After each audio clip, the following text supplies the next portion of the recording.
He's racing onto this ball here. The angle is there. Oh, what a finish, Jamie Maclaren. Still Ellie Carpenter. Oh, what a goal from Melbourne City. It's three. It's Aaron Moy who places it beautifully in the top corner. All the way through for Socceroo. 10 out of 10 in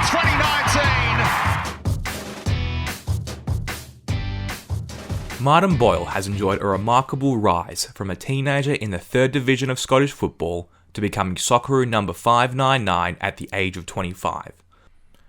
The rapid right winger is forever grateful for the role of 2 former Australian club teammates in securing his international call-up. In this episode of the FFA podcast, Martin took some time out to discuss his career to date. Okay, Martin, thank you very much for joining us on the Socceroos podcast. Firstly, how's everything going with you? Yeah, it's going well. It's uncertain times at the moment. I think the whole world's affected at the moment, and I think we need to stick to the guidelines that every country's been given, and stay home and help out everyone around us. Sometimes it can be hard. People need to still be making a living and stuff like that. But if you can, it's probably best to stick to the guidelines. Me and my family are doing it now, and I know other families are doing it. So we're just staying in the house. One of us are allowed to go to the shops and get the supplies we need, and we have a coming up for a 2-year-old year daughter that we need to keep busy as well. So, like I say, it's uncertain times, but we're trying to make the best of what we can. And just so everyone has the context, you just want to explain where exactly in the world you are right now.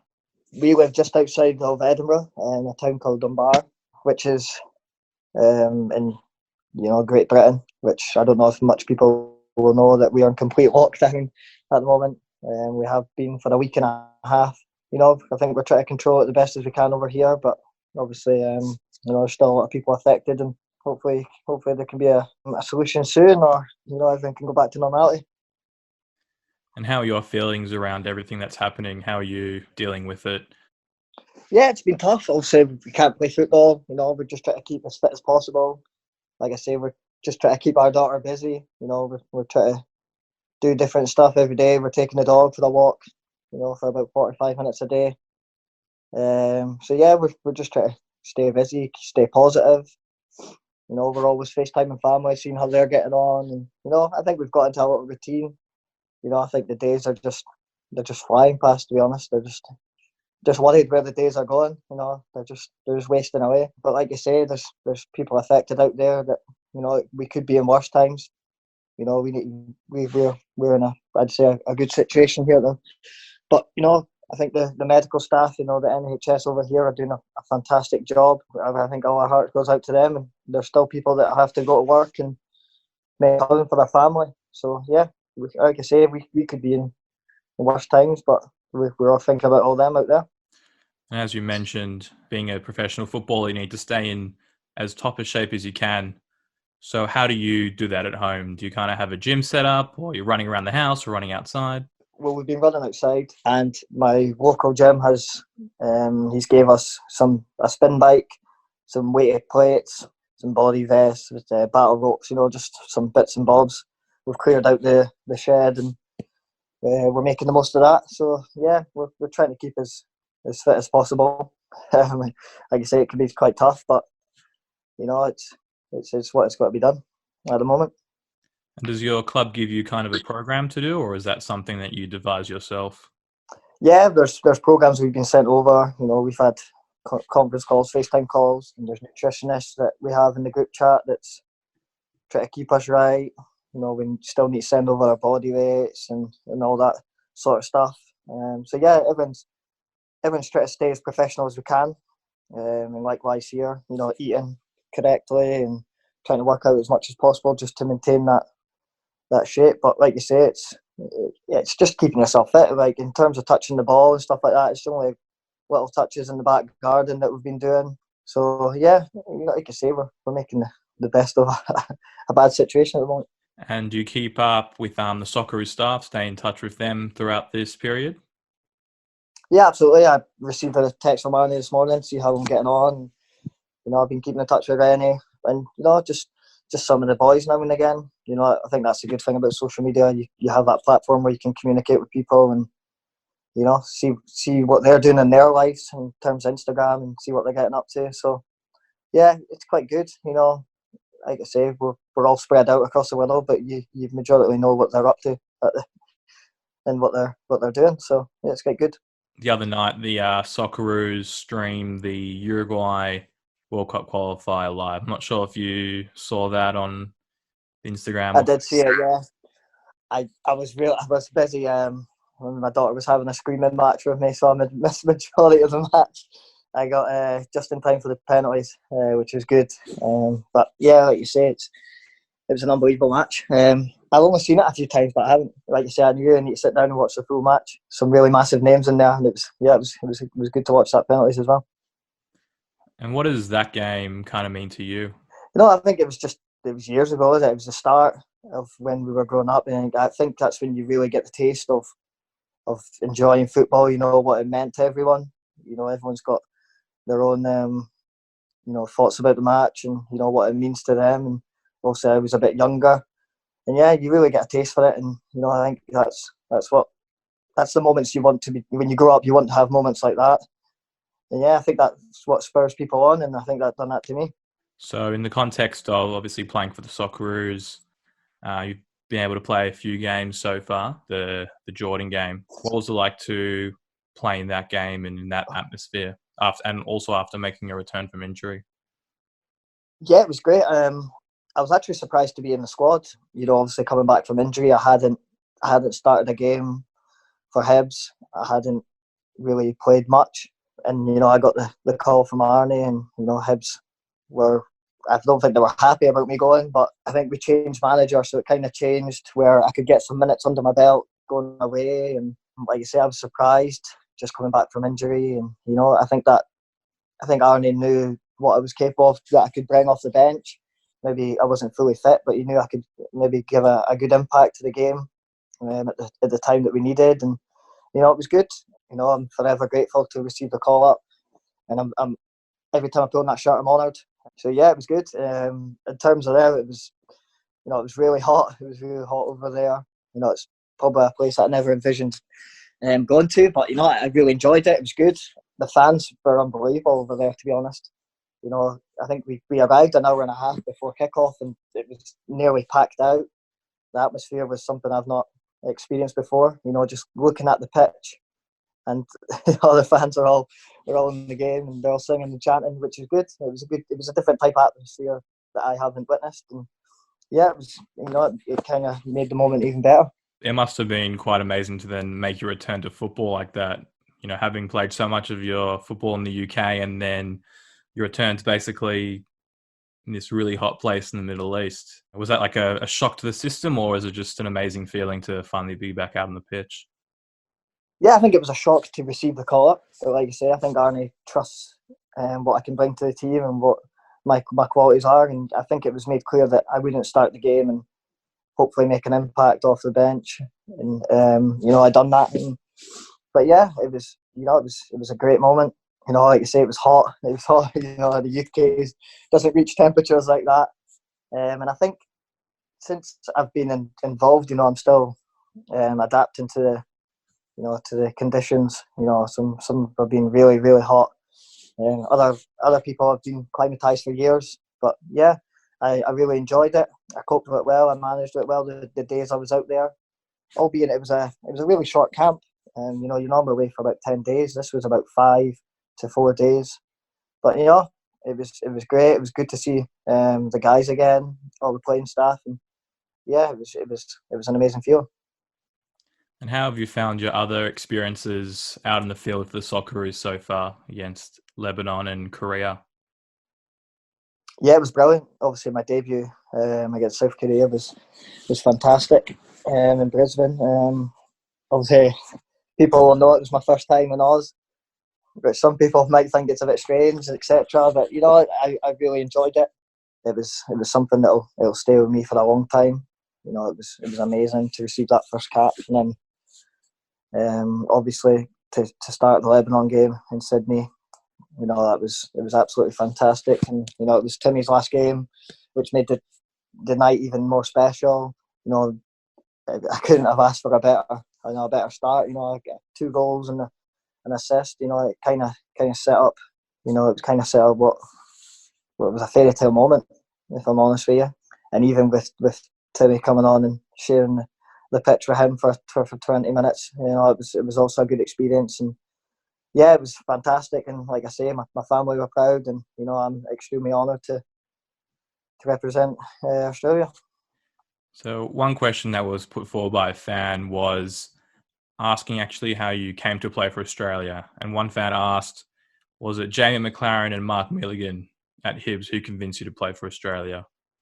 I think Jamie was there before Mark, and I think it was starting as a joke. You know, I think we were in a winter camp in January when Jamie first came in, and someone mentioned that my dad was born in Oz, and you know, it kind of started off as like a joke, and you know, and then Mark Milligan came in, and then that's when Arnie was coming over to see the players, and I think they both mentioned it, and then that's when Arnie brought me into the office and we had a chat, you know, and I think he came to watch me the next day against, I think it was Kilmarnock, and I think we beat them 2-1, and I think he liked what he seen, and you know, it wasn't straight away. He was just asking me if I would be keen, if I would like to come along to the camp, because I think they played Kuwait before.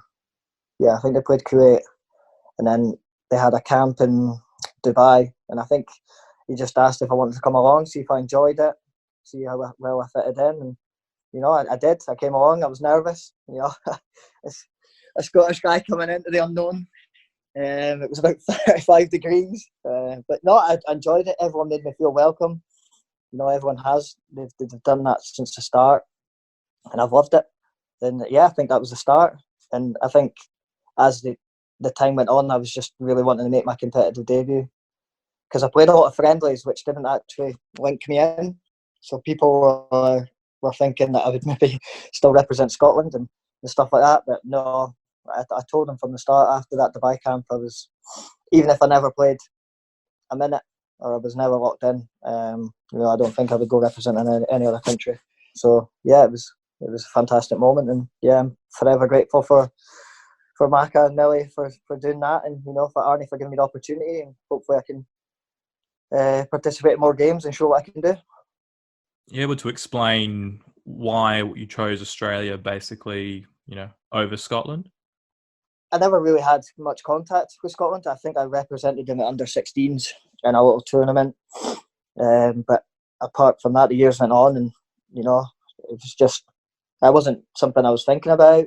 I was just trying to, because I wasn't really, I wouldn't say I started off at Hibs. I've been there for 5 years, and I think the first two years, I mean, I wasn't really playing much. I think I was still on the bench. I was learning a bit of my trade, and then I think as I started to get into the team, I was starting to play, scoring goals, and I think I was getting more recognition. And you know, that's when Jamie came in and Arnie came over, and you know, I think that's when he watched me when I was performing at my best, and you know, that was it.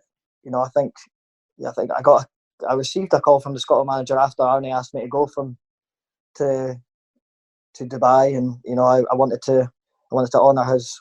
You know, I didn't really want to say no to that, so I honoured it. I went to Dubai, and you know, I enjoyed it.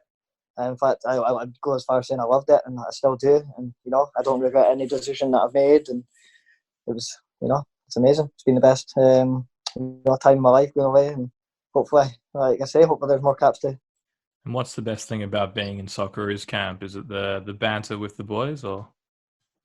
Yeah, the banter's been good. Obviously, I'm probably in about most of the jokes. I think I need to slow my voice down a little bit. I don't think they understand me much, but like I say, they've opened arms. They've been brilliant with me.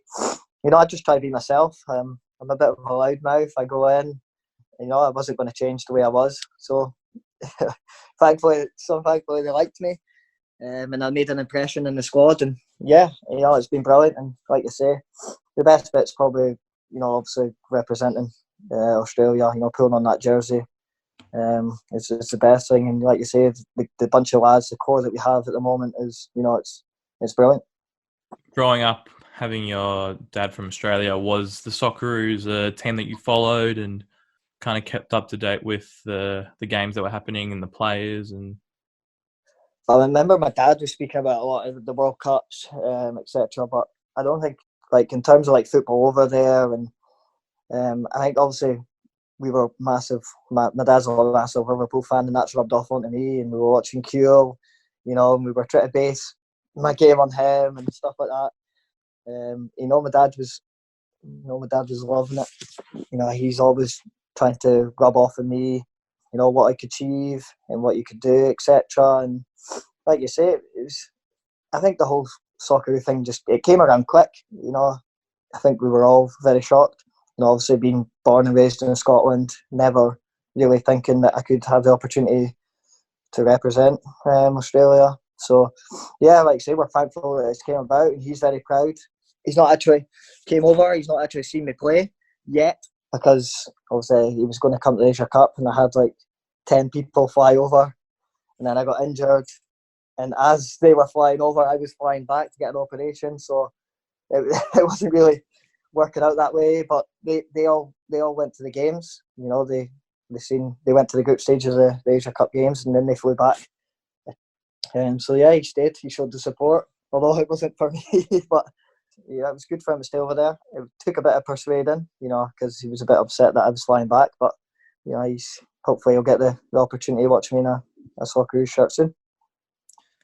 you seem like a very upbeat guy. So what was it like to deal with that disappointment and getting injured and missing the Asian Cup and obviously being out for an extended period of time? Yeah, like you say, I'm a chirpy guy. I'm always up to something. I like a good laugh, but I think it was my first proper main injury. I'm touch wood that I haven't received much injuries, but that came around at a really bad time. And obviously I flew back, had an operation, and I got told that I would be out for 7 months, which wasn't ideal. But I think at Hibs we had a few people that have been through long-term injuries, and he was saying that if you put everything into your rehab, you'll come out of it a stronger, better player. And I think in terms of me, I think I've learned a lot about the game as well. Being injured, I can maybe watching all the games, I can maybe take up different positions on the park where I can step into and get on the ball, and I can learn about the game more. I think I've developed a bit more upper body strength, and so in that side of the game, I've maybe bulked up a little bit. But yeah, I think if you're injured, I think you need to do your rehab every day. I mean, there was times where I was coming in, I was really happy, and then there was other days that I was, I couldn't be bothered. It was the same every day. But I think the support I had from the Socceroos and the Hibernian medical staff was brilliant. I had a guy, luckily, well, not luckily because he was injured, but I had a guy. He'd done the exact same as me, so we were doing the exact same rehab. We were getting up to mischief, and I was trying to watch the Asia Cup games when I was supposed to be doing my rehab. So I was sneaking out of the gym. But yeah, like I say, I had loads to be doing. But I think you have to stick to it. Every day won't be a happy go every day. I think you need to get through it. And there was people at the club you could speak to if you were down. And like you say, I've came out of it. I feel like a better player. Thankfully I've got back to playing my best football. You must have at least got a little bit of happiness from seeing, Jamie score at the Asian Cup. Did you form a pretty close connection with him when he was over playing at Hibs? Yeah, I think we did. I was flying down the wing, and I felt like I didn't need to put a perfect ball into the box. You know what Jamie's like in the box. If I put the ball into an area, I knew that he would be there to score goals, and I knew that he would. I think as the games went on, he was worried about that first goal with Australia, and I think he was trying too hard. And I was messaging him all the time. I was like, when you get one, you'll be flying. When you get one, you'll settle your nerves, and that'll be it. And thankfully, he got one at the Asia Cup, and he's been scoring for fun lately. Even after the Asia Cup, the World Cup qualifiers, he's been flying. So yeah, he's been brilliant, and I still keep in touch with him. I text him all the time, and so yeah, he's doing well, and I'm chuffed for him. Might switch gear and talk about some of your first memories of football. If you try to think back as far as you can, What are kind of the first things you think of from your childhood and playing football? I think it was just playing on the streets. Go to school playing on the streets. I don't think you see a lot of that these days with kids playing on the streets and at the parks. I don't know what's happened. I don't know if it's a different generation, but yeah, I remember coming home from school, throwing my bag down, keeping the school clothes on, going out playing football. My mum killing me because my school clothes are dirty. But I think we done that every day. It was just staying out till late, playing football, even at school on break, playing football. But where I was born not where I was raised in Aberdeen, it's kind of out the way, so there's not like a lot of professional clubs and full-time opportunities. There's only just one club in Aberdeen. So yeah, I think it was a lot of boys' clubs, playing for the schools, teams. I think I was learning my trade there, and I was enjoying playing with my friends every day. And it was good. But like I said, I don't think there's not a lot of opportunities up there. In terms of Edinburgh, you have Glasgow, Dundee not too far away, and stuff like that. There's a lot of opportunities down here for full-time football. But up there, but like I say, I wasn't really bothered about it. I was just enjoying playing with my friends, and the more time I was playing football, the more I could enjoy it, and that was pretty much my early memories. I would go along and watch Aberdeen as much as I could, football club. I think the best memory I had was the Europa League game that they had against Bayern Munich. They had some massive names playing for them. I think they had like Bastian Schweinsteiger, Oliver Kahn and stuff like that playing. I think they drew 2-2, which was amazing. And I think ever since that, you really, moments like that, you really want to be a professional football player, and that's all I wanted to be. How old were you when you saw that game? Oh, I don't know. I think it was like 10, maybe 10 years ago. Like 12, maybe. I think I was around the age where, football like had a meaning. Like that's when like you really had to knuckle down and really listen to what was being said to you. And you're learning, and I think that's when you were really starting to get coached as a young boy. And I think you're testing my knowledge here. I don't know how long ago that was, but I know it was a long time. Is that around the time when you thought, I'm going to give this a red hot go and try and become professional? Yeah, I think when I was younger, in school, the teachers always ask you what you want to be, and you say a professional football player, and I think I got laughed at, and then they're laughing at me, and they were like, "Look, you need to learn something else in case it doesn't go to plan." And I think I was just too stubborn. I think I was like, "No, I'm going to be a professional football player, and that's it." That's the attitude I had. I was really committed to football. I really enjoyed it, and that's all I wanted to be. Yeah, I could have stuck in a bit more. I would advise every kid to stick in more in case it doesn't. But I'm sure if you stick to it and you do your learning and your football, you can achieve anything you want. And luckily, I did make it as a football player. I think that is my greatest achievement. I mean, that's all I wanted to achieve. I don't set myself any goals because I only had one goal, and that was to be a professional football player. And I'm just enjoying it, enjoying every moment of it. If I can keep getting better or keep achieving things, and happy days. It's a bonus. Can you take us through the process of how you basically got to the stage where you got your first professional contract? I was playing at a boys' club called Lewis United, and then as we were getting older, they didn't really have like a under 21s. It was just like under 16s. So there was a team called Montrose Football Club that was like 40 minutes out of Aberdeen, and they kind of formed teams. Montrose were in the 3rd division of football, so they're part-time. So we went from the under 17s. So we kind of formed, and then we were playing against all the 3rd division teams. It was quite a jump up from boys club to playing into teams across Scotland, and we enjoyed it. Lucky for me, I was scoring goals. I was playing from my friends from school, from the boys club, so I was loving it. And then as I was doing so well, I went from the under 17s into Montrose first team. So I missed the under 19s, so I kind of skipped a year. I was on the bench. I was thrown into a dressing room full of men, basically. It was quite. I wasn't to say it was tough. They welcomed me, but as a young boy, you can have your moments, and you can be brunt of the jokes. But I enjoyed it. They welcomed me in. It was, I'd say it was probably the best time that I had.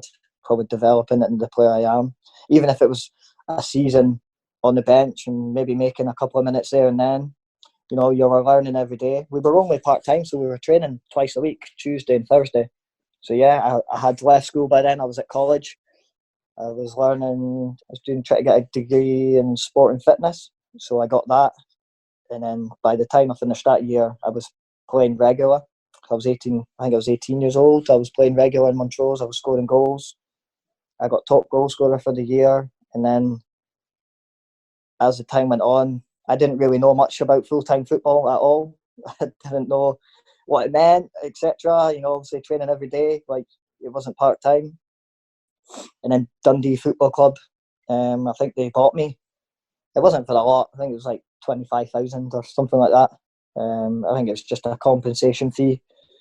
And then I went there. I was full-time. I moved. It's only an hour down the road from Aberdeen to Dundee, so I moved. And then Dundee were in the top flight. So from the bottom of the third division, they were in the Premiership. So it was it's a massive job. Obviously, I hadn't played full-time football. I wasn't near enough as fit as all them. I think I was 18 years old. So yeah, it was a massive jump. And I think my debut, we played in the Dundee Derby. It was against Dundee United, and we were 3-0 down at half time, and I got brought on.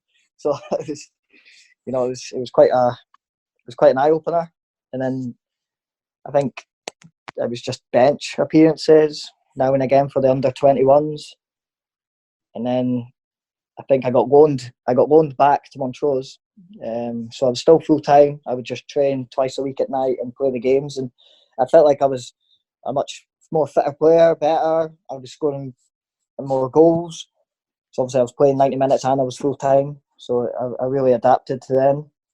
And then the season ended. I think they got relegated that year, Dundee. So then I knew hopefully that I could get a right good chance in the Championship. And thankfully we did. I think I played about 25 games. And we won the league. We won the league that year, which was brilliant. So obviously I won my first trophy, which was carnage. we had a big party. We went to Ibiza. It was good. I got a new deal at Dundee. I think I signed an extra 1 year deal, which was good. So yeah, then I had a good 6 months in the Premiership with Dundee. We were in the top 6, which is a massive achievement. And then the new manager came in, and things changed in football. I don't think he maybe not liked me as much or something like that. And then the opportunity at Hibs came about. Hibs got relegated the following year. The year before. So they were in the Championship and we were in the Premiership. So I was thinking it was kind of a step down, where I was playing. But I had people that played with Hibs before. They're a massive, massive side. The training facilities, state of the art, top class. And like you say, the stadium was brilliant. And I think it was a no-brainer for me to take the switch. I went on loan for 6 months, and I was out of contract at the end of that year. So I think for me, it was just trying to impress, to try and get a deal. And then as that season was coming to an end, I was doing really well, and we were in the playoffs to get promoted. And I think I got an injury, which required an operation, which was just a little keyhole operation. And I was out of contract. So I had the whole summer of worrying. I was trying to do rehab myself. Me and my wife now we're going on holidays. I was phoning my agent. I was worried sick, and then luckily Alan Stubbs, that was at Hibs, took the chance on me. He gave me a 2-year deal, and I don't think I've looked back. I've been at Hibs for 5 years now, and I've loved every minute of it. So pretty much how it's all came about. But when I signed for Hibs, I think I started again. It was like starting again. I was making bench appearances and doing my bit now and again. I don't think I was the complete player that I've turned into now. And yeah, so as the years have came on, I've built up slowly, and I've worked my way into the team, and I've stayed there for the last 3 seasons. So hopefully I can continue. And in terms of your mentality, Are you someone to kind of take it day by day, or are you kind of always kind of thinking a bit further into the future about what could happen? No, I think I'm just day by day. Just get on with it. I'm just one of these players that works hard. I appreciate what I've got. I've came from the bottom, and yeah, like I said, I'm thankful for the opportunities I've been given, and just want to repay people back. To be honest, yeah, like you say, day by day. I wake up, I go in, I have a laugh at training, but as soon as you cross that line, it's serious. It's important. You have the pressures of playing for Hibs that are, they're a massive club, and I enjoy it. I enjoy representing the club, and I enjoy just playing football. I enjoy being out there. And growing up and making your way through different clubs, especially when you were younger, what were kind of the attributes that set you apart or gave you that little bit of an edge that got people to notice you? I think my pace is obviously the biggest asset that I have in terms of growing up. At Montrose, when I was 16, 17, breaking through, and clubs were part-time, so people were working through the day and playing, training at night. So obviously I felt like I was sharp, and they were men, and sometimes they would kick lumps out of me to try to slow me down. And in terms of the Saturday going into games, I felt like at that league where you could put the ball over the top, and I felt like I could get on the end of anything and score goals. So yeah, I feel like my pace was massive back then, and it still is. I always try to get faster. I try build as much muscle in my legs and my hamstrings and glutes as much as I can. Try to get as fast as I can. But I was a striker back then. I think it was only when I signed for Dundee into the second year that I got moved out to right wing to really exploit my pace. Try to get on the ball and commit people and take people on, and that's when I started to be a winger.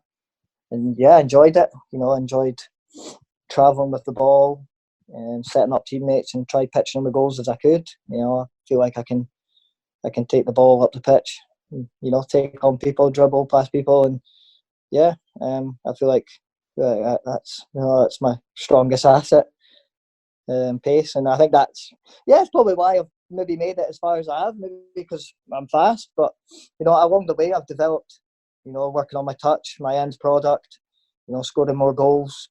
Maybe I didn't have that a few years ago. So yeah, like you say, you can always keep getting better and working on things that I feel like I've done along the way. Have you got a favourite goal that you've scored in your career? I think it was not long ago. It was the goal I scored in the derby, the Edinburgh Derby against Hearts. In terms of the Edinburgh Derby, it's massive. It's just built on hatred. Each team wants to be the best in the city. When I scored two goals that day, away from home, so it was brilliant. But in terms of my best goal, I think it was a cold Tuesday night against Livingston. I scored a volley off the bench. I came on and scored a volley, and it was something that I could probably never recreate. I could have another 100 goals, and it would fly out the stadium. But that was my best goal. But in terms of most memorable and meaningful, it was definitely the Edinburgh Derby, the double goals that I scored. A few more fan questions to run you through. First one, I'm not sure if this is going to be relevant, but you prefer Iron Brew or Vegemite? It's a fan question on Instagram. Iron Brew. A few of the lads are trying to get me into Vegemite, but I'm trying. I'll spread a little bit under the toast, and that is as far as I'm going at the moment. But I'm sure I'll grow into it. But Iron Brew is incredible. It's good. In the Socceroos, who's got the best banter? I mean, he's up there. He's quite funny. Lecky was funny. He's quite funny. I'd probably say Amini. He's a funny guy. Honestly, he just walks around with his top off. Honestly, he thinks he's made of stone. To be fair, he's got a good body on him. I'll give him that. So yeah, I'll go him. I've took a big shine at him. What do you consider your best personal trait? I think I'm quite funny. I'm fast and funny. Fast and funny. We'll go with that. What do you consider your worst personal trait? Probably listening. Probably a bit interruptive, I would say. Annoying. What's your greatest fear? Spiders. And my daughter shouting at me right now. Yeah, spiders. What brings you the greatest joy? Scoring goals.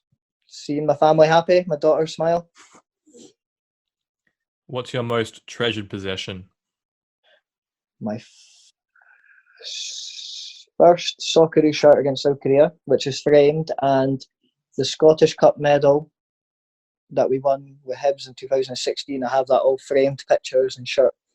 So yeah, that's two good memorable moments.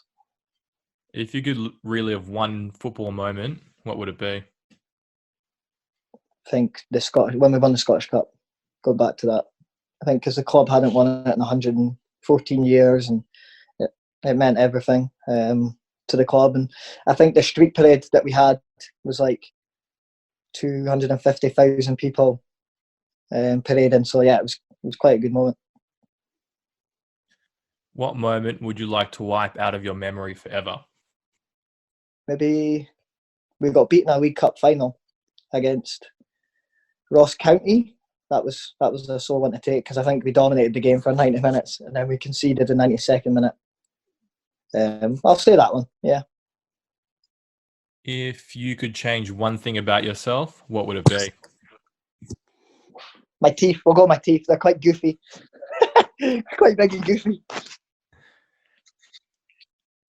What other profession other than a footballer would you like to try, or do you think you would have ended up doing if you hadn't become a footballer? I'm really good at badminton. I can get about the badminton court, whether I be a professional or not. I quite enjoy golf. I play golf now and again. I mean, I can hit the ball. I'm not very good, but I'd like to take that up as the next sport. And at the end of your career, what do you want the fans and writers to say about you? I don't know. Hopefully that was a great Socceroo player. I was a player that gave my all. I left everything on the pitch, and hopefully I can win some honours with club and country. Yeah, I'd probably say that. Nothing too major, like an icon or a legend. Nah, can't go that far. Be great. I want to get you to name your dream five-a-side team. So Of all time. yeah, including yourself. So use one position for yourself. So maybe name a goalkeeper, defender, a midfielder, and a forward. I don't think I've got a defender. I think I might just go all out attack. That works as well. Goalkeeper. Probably say I'm a Liverpool fan, but I'll probably say Schmeichel. So you'll go with him. Firstly, why Schmeichel? Just growing up, he was an unbelievable goalie. I think he was probably the well-known goalie that I knew growing up. In terms of big name, and Man United were always on the telly. You know, they were always the big games, and you know he won a lot of trophies, and you know I think his stat speaks for himself. He's a legend there, I think. Cool. Moving forward. Do I need to pick a defender? Because I need Messi in my team. No. Okay, I'll just go out attack. I believe in Schmeichel's ability, so I'll go Messi because he's the greatest player of all time. I don't think there's much to be said on that. You know, he's arguably, yes, he is the greatest player of all time. I'm going to say it. And then I'd probably go, in terms of me growing up, what I love to watch, Ronaldinho. You know, his skill on the ball, the goals he scored, and you know, I think he passed on his knowledge to Messi, and then he went on to do something greater. So we'll say that. And then up top, I'd probably say R9. Mostly growing up as well in the same team as Ronaldinho, the Brazilians. You know, they were great to watch. Probably arguably the best striker that I've seen. You know, in terms of goals he scored. Yeah, it was brilliant. all-out attack. I think that's what I'm bringing to the table. If I had to pick a defender for the bench, maybe try to think when I was growing up, who was really, really good. Say Puyol. I enjoy watching Barcelona. Puyol, he's a leader. He's a right leader. We've taken no crap in our team, so I'll pick him. I'll probably get some stick for that. Puyol. I know I'm definitely getting stick for that. But I'll Who's the best player you've played with? best player I've played with. In terms of club football, I'd probably say John McGinn. He was at us for Hibs. He was a different level. We finished 4th that season a couple of seasons ago for Hibs, and I think we beat the highest points tally. And yeah, he was like 2 men in that midfield, and he got moved to Aston Villa. And they got promoted in his first season, and then he was scoring loads of goals in the Premier League, and he was getting tipped at 50 million. So yeah, he was an unbelievable player for us. Right and left footed, scored goals defensively, just an all rounder. So yeah, I'll probably say John McGinn. In terms of Socceroos been in there, Adam Moy, technically unbelievable. And then the games that I've seen and played with is probably Matty Ryan, a goalkeeper. His first that save when I was just about to come off the bench at South Korea, and he tipped out the top corner, was incredible. And then the save in Jordan, I think it was the closing stages. I'm not sure if it was offside or not, but still to keep that out, it was incredible. So yeah, I'll say them. And who's the best player you've played against? I know we're different positions, but we played Molde a few years ago in the Europa League, and Haaland was playing. So he scored 2 against us and knocked us out. But the first leg we drew 0-0 at home, and he was tipped to be getting a £10 million move, so he didn't play, which we thought was great. We thought we had a good chance, and then the deal fell through, and then we found out he was playing the second leg, and this guy was massive. He was unbelievable. He scored. I think he scored 2 goals and an assist. And he was incredible. Just the size, the pace, power, both-footed, and he was a unit. He done a knee slide on AstroTurf. That's how hard he was. Honestly, it was just mad. And then he got a move, and obviously what he's achieving now is brilliant. Another player we played against for Dundee, we played against Man City in a pre-season game, and then played against Samir Nasri. He was quite a tough. He was unbelievable, to be fair, with the ball at his feet. He was incredible. The way he manipulated the ball, it was something else. So, yeah, it's probably the 2 players. I got to ask you about your FIFA. So have you played any of the guys online yet? Any of the Socceroos? Or? Not online, but we play a lot at camp. And when I first went in, I thought, I think I could be the best here. I'm quite decent. And then I played Lecky. And, oh, my God, he's a freak. He is a freak at FIFA. He was really good, but in terms of when we had spare time over there, I would play Amini, and we'd do like Europa League clashes. So I'd be Hibs, and I'd use my guy, and then he'd go his team, and we play against each other. It was just carnage. We had everyone watching, and it was quite good. So if I'm to call anyone out, I want to call Amini out to play against first. Mate, thank you very, very much for the chat, and all the best. No worries. Thank you for your time. Thank you for joining us for this episode of the FFA podcast with Socceroo Martin Boyle. Don't miss out on more great stories from the Socceroos, Westfield Matildas and Australian football community. You can listen to them all at ffa.com.au.